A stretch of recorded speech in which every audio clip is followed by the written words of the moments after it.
সম্পর্ক সম্পর্ক যদি আত্মার সাথে মিশে যায় তাহলে সম্পর্কটা ভাঙা খুবই মুশকিল।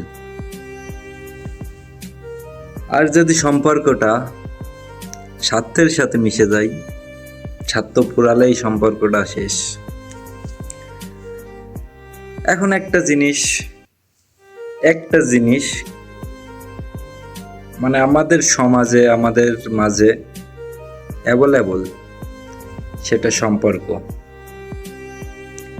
এখন আর কেউ কাউকে প্রিয়জন ভাবে না, সকলে কিন্তু প্রয়োজনই ভাবে।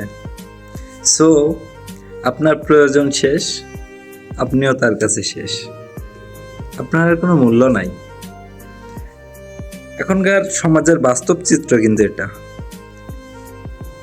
সো জীবনে চেষ্টা করুন, যার সাথেই সম্পর্ক করবেন সম্পর্কটা যেন আত্মার সাথে হয়, সম্পর্কটা যেন স্বার্থের সাথে না হয়।